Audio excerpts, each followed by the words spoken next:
Hey, Pray family. This is Dirk Smith, Vice President of EEM. I wanted to say a special thank you for watching EEM on Pray TV. If you haven't yet, I'd love for you to check out EEM's 5511 podcast and follow my profile for faith-stirring content to see how God is powerfully moving across this globe.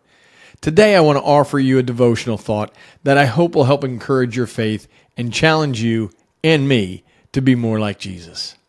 You know, hope can feel like a fragile thing, especially when life feels heavy. When we face challenges, whether in our relationships, work, or even our own hearts, it's easy to feel overwhelmed. But the Bible offers us something incredible, a hope that doesn't depend on our own circumstances, but on the unchanging character of our God. The writer of Lamentations, Jeremiah, he understood what it meant to feel burdened. The city of Jerusalem had been destroyed, and his people were suffering. Yet even in the middle of his grief, he paused to remind himself of who God is. He says, "Because of the Lord's great love, we are not consumed." In other words, no matter how hard life gets, God's love is bigger. His compassion never runs out. Every single morning, God offers us new mercies, a fresh start. Think about that. When we wake up, God's love and grace are already there waiting for us. Jeremiah also declares, "The Lord is my portion." That phrase is powerful. It means that God himself is enough. When life feels uncertain or we don't have everything figured out, God is our constant, our provider, and our sustainer. And because of that, we can wait for him. Now, waiting doesn't mean doing nothing. It means trusting that God is working, even when we can't see it yet. When we face hard days or even hard seasons, our first instinct might be to try to fix everything ourselves or give in to discouragement. But this passage reminds us to shift our focus from what's going wrong to who God is. God's love never fails. His mercies are new every morning. His faithfulness is unshakable. When we feel weak, these truths anchor us. Hope isn't about pretending everything is perfect. It's about trusting the God who is perfect. Imagine a dark, stormy night. The rain is pouring and you can barely see what's ahead. But off in the distance, there's a lighthouse. That light doesn't make the storm disappear, but it shows you the way forward. God's hope is like that lighthouse.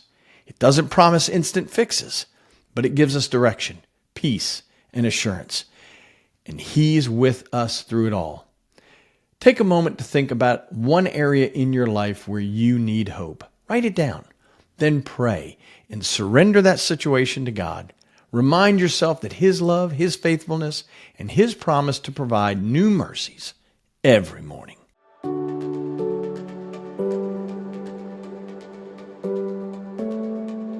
For 60 years, EEM has published, printed, and distributed Bibles and Bible-based materials into 30-plus nations and in 20-plus different languages. As a result of 7 couples, they were in their 20s, no children yet, young marrieds, and they make the decision to pursue souls for Jesus, to travel to a foreign land where they've never been, in a foreign language that they didn't know, only to find out that nobody behind the Iron Curtain, as it was called at the time, had Bibles in their language. The power to change the world is right here. So Gwen Hensley, who really started EEM, came back and said, we have to change what we're doing. We have to provide God's word in people's languages. And people joined forces. There was amazing partnership. People paying to get the printing press up and going. And we stand on their shoulders. Who would have thought?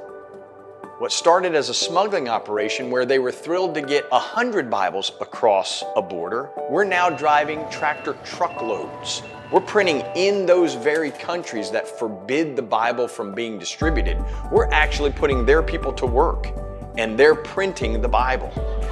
We're putting Bibles in public schools in the nation of Ukraine, not at our request, at their request.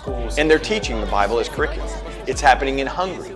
It's now happening in Croatia, Romania, Bulgaria. It's spreading like wildfire. In Matthew 28, Jesus' call to us is to make disciples. See, we believe providing someone God's word is the first step in making disciples. Like our tagline says, the Bible, We want everyone to get it.